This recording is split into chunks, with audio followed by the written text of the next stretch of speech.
We are intentional about teaching nurses how to work from anywhere around the world, making money and owning your own time, building profitable nurse coaching and consulting businesses. You will hear from amazing guests that have grown their companies and want to share insight into how you can do the same to change the face of healthcare as we know it. If you want to grow your businesses and leverage your knowledge as a nurse to grow wildly successful businesses at the top, instead of working your way to the top, head on over and join our Millionaire Nurse CEO group on Facebook, where you can ask questions and get updates on our live and virtual events to help you grow your businesses.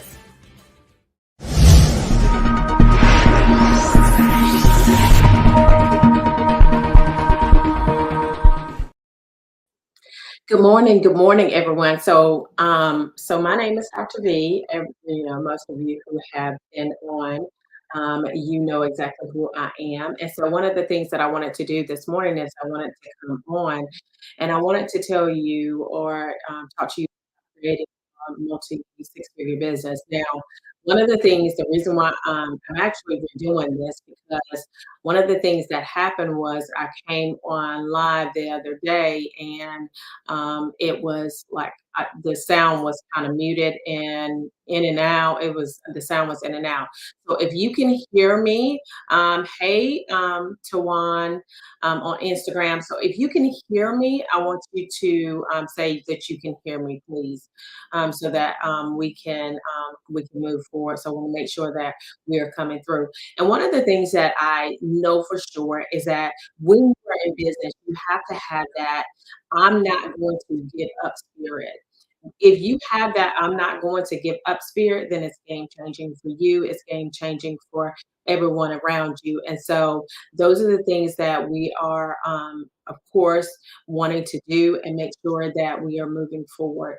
Because this definition of success is not really like people think, well, I'm going to get into it and it's going to instantly work and everything is going to work. But the reality is that there are going to be some times when things are not going to work for you. And when those things don't work for you, all you have to understand, right, is that you either succeed or you learn, one of the two.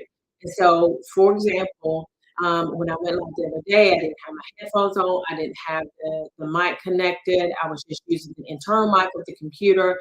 And so, because there was no sound, so I decided to connect the external mic in order to be able to be heard so that you can get what you need from this now podcast. It would be a podcast, but we are live streaming live for sure. So one of the things that I did in order to ensure that I was making going into business and doing it well was that I developed a framework, and the framework that I developed is the access framework. So one of the things that you want to ensure that you're doing is number one is that you want to hone into your ideal client. And on some people they want it, they're all over the place. Like I want to serve everybody. When you're serving everybody, you're serving no one. So one of the pieces of the access is appeal. And so you want to appeal to your ideal clients. I always give the example of if you're a cardiologist or if you're a primary medical doctor, especially for my nurses, because they kind of understand, or anybody in the medical field, and even if you're not in the medical field, you understand because you have paid the you have paid for a different price for maybe for a primary medical doctor as you have for a cardiologist. And so cardiologists or those people that are in those specialties, the things that they do, that they understand that they have, they get a lot more money for their services. And so cardiologists, obviously, um, because they are very specific to the heart, or you could go for endocrinology, right? They're very specific for the endocrine system, right? So either way, those particular specialties, because they specialize, well, specialize and not generalize, because they specialize, one of the things that they do is that um, they absolutely have, honed into that patient so they get paid more money than the primary medical doctor who is a generalist. And so you want to make sure that you're doing that. That's number one. Number two is that you want to make sure that you're committed to the journey, because the journey sometimes can be, it can be one of those things that it's tough, especially when you don't see the progress that you want to see, or when you are, um, doing the things that you need to do, and you don't understand the process of it, right? Because there's process in it, and so falling in love with the process, regardless of regardless of the feedback you get. And one of the things too that you want to understand is that you want to pay attention to feedback, because whenever you pay attention to feedback, one of the things that happens is people will tell you exactly what they want. And so you want to put something out in the marketplace that they actually want. You don't want to put something out in the marketplace that they don't want, right? And so you want to be very intentional and very clear about that. But at the same time, you want to ensure that, you are not letting the noise, lack thereof, to stop you, creating the dream that you want it to create. Currency, of course, we not take a model when it comes to coaching, so that you can leverage your time and work with high quality clients, because you want to work with clients who are committed to the process, work with clients who are committed to what they want and what they need. You want to make sure that that's what you're doing. And sometimes what happens is we are, not as committed to the process. So when we're not as committed to the process, what happens is, you know, it doesn't work, right? Because, you may not like it, it's a headspace thing. Many times it's all about your mindset. Execute. So this is huge, huge. So I did a post yesterday, or I did a video yesterday. And the video said, um, execute. And it talked about the fact that many people say that coaching programs don't work. But when you're in a coaching program, you're in a partnership. And when you're in a partnership, what happens, they provide you with coaching, the things that you didn't normally know, that you didn't know prior to you coming in. But then you have to execute on those things. You want to ensure that you are executing in order to be able to move forward. People sometimes there's questions that may need to be asked, or are that may not be answered. And what happens is the reason why, we in order for me to give you a valuable feedback on what you're doing or what you're not doing, you have to be intentional about where you are, and I have to be able to evaluate what you're actually doing. But if I can't evaluate nothing, right? I can't evaluate what's not there.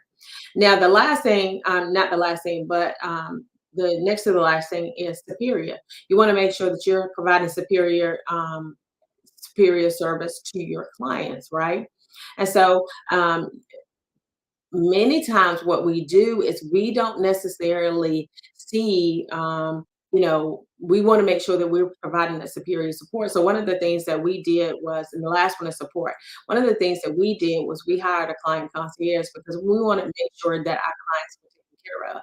We wanted to make sure that we were showing up for our clients. We wanted to make sure that our clients are doing what they need to do. And when we talk about the currency and we talk about the high ticket model, the reason why you want the high ticket model is, number one, is that when you are running ads or you're running anything of that sort, you have, in order for you to build a team, you have to have that infusion. You want to build a team that can serve your clients at the highest level.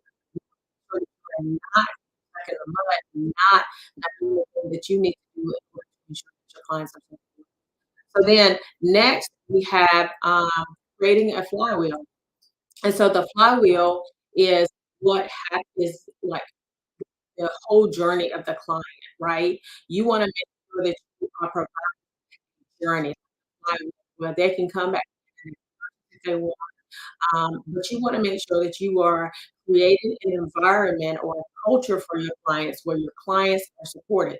Now, when we in nursing, one of the things that we have found out is that, nursing is not safe. Sometimes nursing can be toxic, right? And so what we want to do is we want to ensure that you come out, or, as a coach or professional, whoever you are, right? You want to make sure that when you're in our coaching program, because we don't necessarily we market to nurses, but it's not always just nurses, right, that are here. It's sometimes coaches and consultants. And so one of the things that we do is we want to ensure that they're nurtured during the process. when I first started this journey, I started this journey as the nurse nurturer, right? I started this journey as the um, as because I wanted to nurture nurses. I wanted to ensure that nurses were being supported in the way in which they needed to be supported. Well, in that manner, one of the things that I found was that in this coaching space too, you want to ensure that your clients are being supported in the way in which they need to be supported. You want to learn from your previous clients. And so that's one of the things that we're very intentional about doing is learning from our previous clients, learning what went well for them, learning what didn't go well for them. They are your best, like they give you your best feedback for you to be able to move forward and move forward effectively. Now, you want to um, absolutely have annual planning, and all these things sometimes they sound like that they are just like, oh my God, I can't do that, or oh my God, that's not something that I want to do. But annual planning literally saves your we've got, and you don't want to do annual planning at the beginning of the year because that's what some people do is that they start in January. And when you start in January, you're behind the eight ball. You want to really plan it quarter by quarter, and you want to start in October. So you want to start your planning in October so that you're able to move forward with the planning for the year. It decreases stress within your organization, and it also decreases stress within yourself, your team, everybody who is involved, because you're not doing things at the last minute. Now, obviously, there's some things that are going to come at the last minute, and that's okay because you want to ensure that you are having, those things that are innovative that you may have to at the last minute do, right? So that's one thing. You want to make sure that you have systems in place for you to be able to move clients from social media outlets to your email list. But you want to have great messaging as well, right? And so you want to understand what the end result that you provide for your clients is. What's the ideal end result if you don't have clients? But once you do have what do you provide for your clients? What is the end result? Not, and so people don't really like talking about process. We talk about process over here because of the fact that you obviously know. But in your messaging, when you're doing your message, you probably don't want to talk about process because we're talking about process. And process is huge. You have to have your process in order to be able to move the needle. But you want to have systems in place in order to be able to do that. If you cannot get them off social media and into your email list, then your processes are not as intact. Because what happens is with social media, they change the rules, right?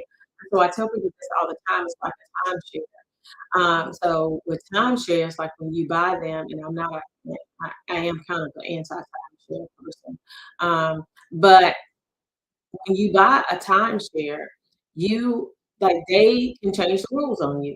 They can change how much you get to access, how much your points are for. Like they can change all of that. Um, but when you own your own property, this is the example, right? When you own your own property, you don't have to you don't have to lay down to anybody else's rules. So you want to own your own property. You don't want to um, have a timeshare where they change the rules, the points mean a certain thing one day, the next day it doesn't mean the same thing, and then you're tied to whatever their rules are. You wanna have ownership of that. And so ownership of that means that, when people come into your email list and it becomes where you have now the ability to be able to nurture your clients because you want to be able to nurture your clients. I talk about this all the time because what happens sometimes is you have these clients that may come in and the clients, you've not nurtured them enough. You want to make sure that you're nurturing clients. Some people are like, well, if you send me email every day, then I don't like that. Well, the reality is that there are plenty of people, there are plenty of sites that send you emails every day. And the reason why they do that is because of the fact that they want to stay top of mind with you. So you as a coach, you want to stay. align with your client. You wanna make sure that whenever they're ready to buy, that you're able to get to you, because only 3% of the market is typically ready to buy whenever they first see you. And so you want to ensure that you are able to you follow up with them. So I'll give you an example. There was this man that came to our, house that was I wanted to do this for my husband. I wanted to have I wanted to, get his truck really clean, like, all that shampooing of the carpet and all that stuff that I'm not gonna do, right? And so I wanted to get the truck really clean. And so I asked in, Facebook who can do some, who can clean the truck out well, truck detailing. I got an answer. And so, I called the guy up, I talked to him, came out, did it. I thought he did a phenomenal job. The reality though is I lost his car. But because he's not like I that he doesn't have visibility, like I don't really know where he came from. And he didn't follow up with me. So I didn't know that I don't know how to find him. So, and now I'll give you another example on the positive side. So we got this guy that used to now we do our own grass because my husband has this nice lawnmower. But however, we we used to have people come and cut our grass, right? And so this guy, he used to cut our grass. So when he started out cutting our grass, he would follow up with us every 2 weeks and he would say, do you need, the grass to be cut again? Follow up until we told him to stop coming. After the end, he would follow up that next summer and ask us if we wanted to cut our grass again. Now, by the time this guy finished, now when he first came to us, it was just him. He had one little lawnmower and he didn't have any, equipment other than the weed eater and the lawnmower, right? Push lawnmower. Now, and so then after a while, he got another person that came with him to help. After a while, he got this big trailer on the back of on the back of the truck where he puts all his equipment on. And then he had all kinds of, literally it was iterations. And this is the thing about cooking too. This is the thing about business is that you're gonna have iterations where you're not just gonna do it the same thing every single solitary time. So what he did was he came to us and he had those things on the back of the truck, and then after a while, he had a logo, like, he was just doing the doggone thing, and I thought, "That is phenomenal," right? For him to be able to do that, but the reason why he was able to do that is because he had a strong follow-up game and a strong nurturing game, and so you want to build that know, like, and trust factor with your client. You wanna make sure that you are nurturing your clients because if you don't nurture your clients won't know about you. When they get ready to purchase, they may purchase from someone who is not as ethical, who is not as good as you are in delivering the service that they need to need to they need to get, and not as tied to the process. So you wanna be very, very clear on that. So number 1, so that you can show up for your client, but number 2, you can make sure that they show up for you, right? Because it's a partnership. Now, another thing is that you this is something that's not this is gonna be a hard one for someone, is that you are a marketer first, okay? That is number 1.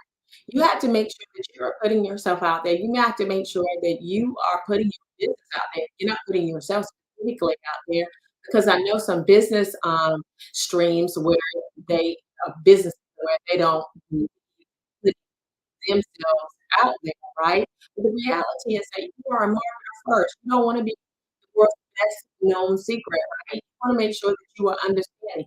People have crafts and they are good at what they do, but then if nobody knows about you, then they can't purchase from you.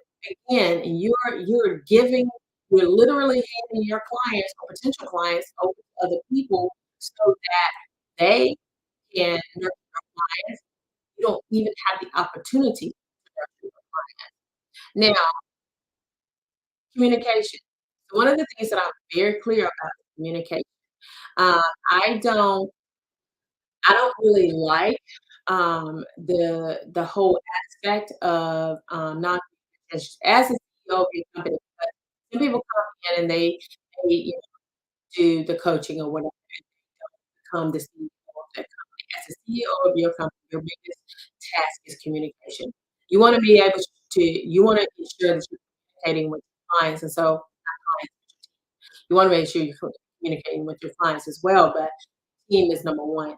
So you, whenever, so one of the things that we used to do is like we would text back and forth, and things would get lost in communication. Now we have meetings every single morning, Friday, in order to ensure that we are getting the message out there. You understand that we are here for you, right? Um, we also have communication. That's one of the reasons why we hired the client concierge. We want to make sure that our clients are communicated with as well. And so those are that. Now, next is fiscal responsibility. You want to make sure that you're being fiscally responsible.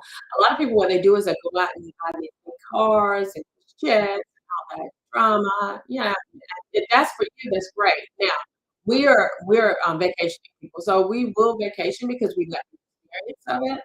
However, we're not necessarily into all of those other things, and one of the reasons why is because we want to ensure that the business has the money that it needs in order to run effectively and efficiently, because we things things won't matter in 10 years, right?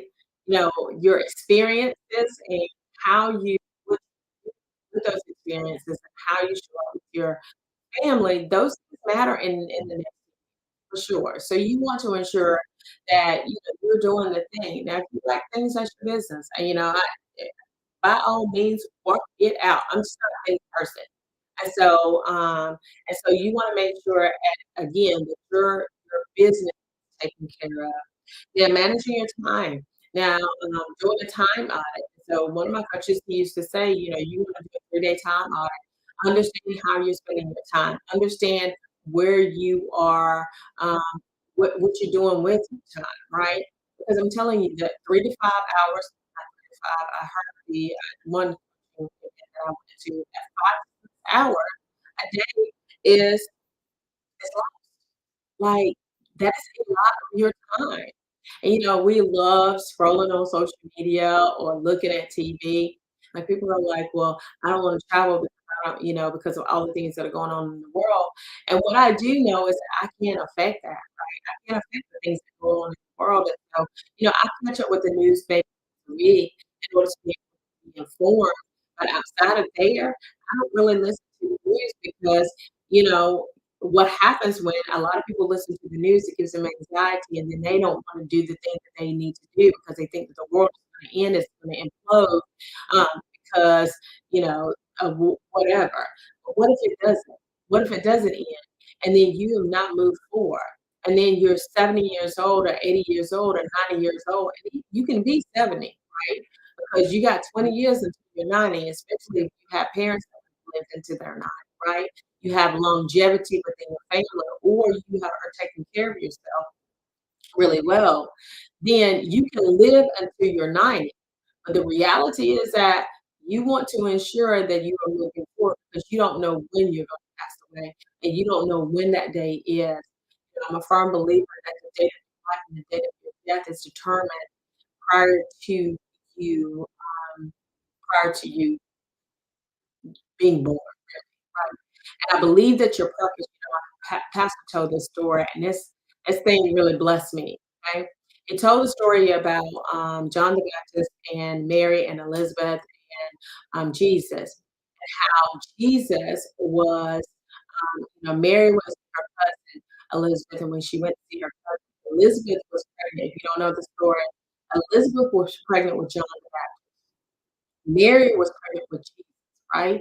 And so Mary, when she went to see Elizabeth, John the Baptist leaped in her belly, okay, because he understood that the coming Messiah was in Mary's belly, right?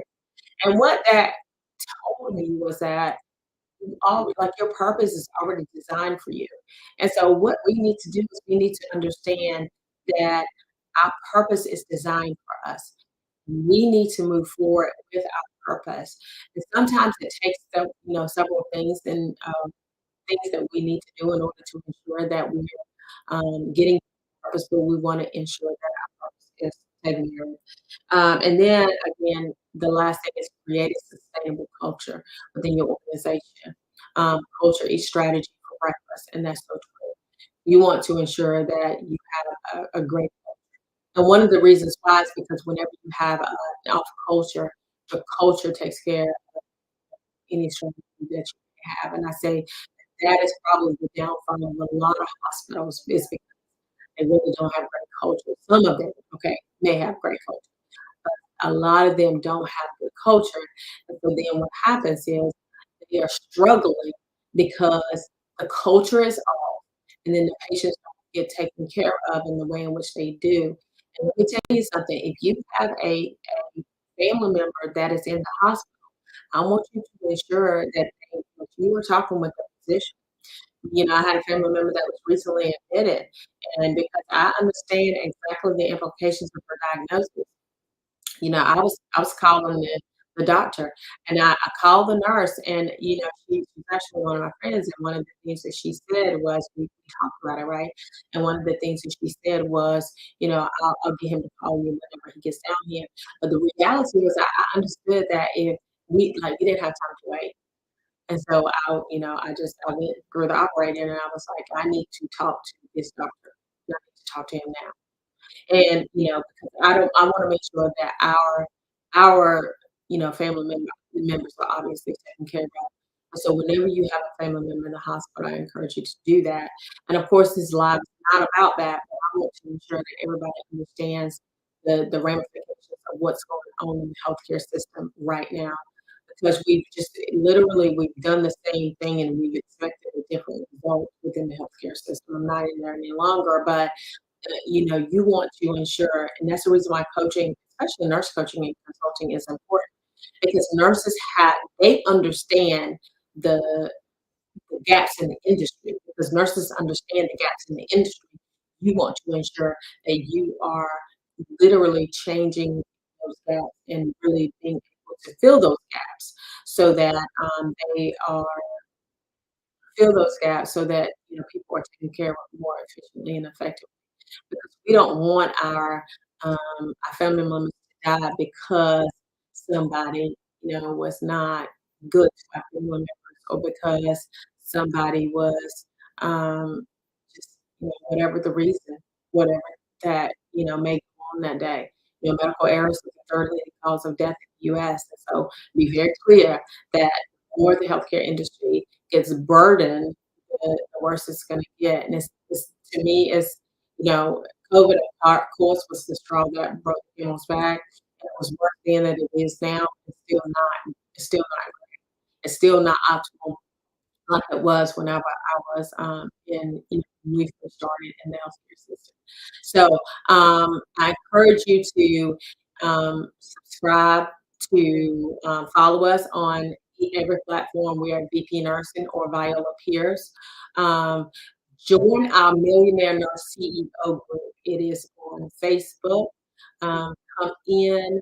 We we love to chat, get valuable information, and we just want to make sure that you are doing good. And so we ask that you also like and subscribe to this channel. Okay, if you're on YouTube, we're streaming live to YouTube, Instagram, and to LinkedIn. So if you're on YouTube, we ask that you subscribe and like and share the content. We want to ensure that you can take care of and that all those that are around you are taken care of. Well, that's my time. I am Dr. V. We teach nurses how to work from their computers anywhere around the world, making money and owning their own time, building profitable nurse coaching and consulting businesses. If you want to connect with me, my you can go to the website and grab the free gift that we have. The website is V as in Victor, P as in Paul, nursing.com.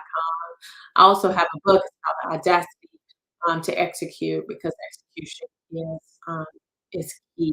And so if you want a book, you can go to the website and we have a link for the book. We also have a master class coming up.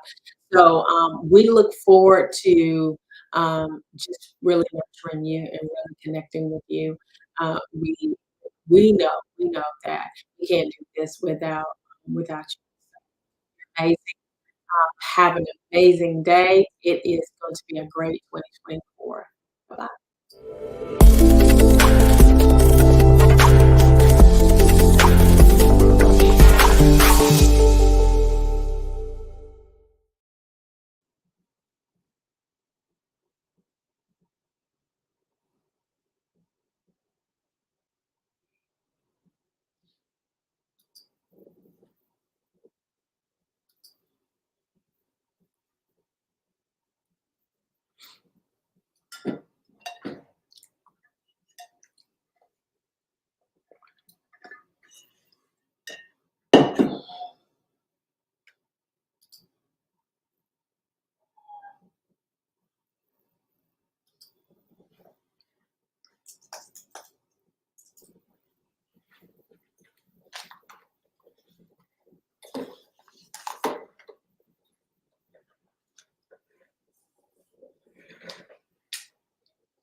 If you continue the slower.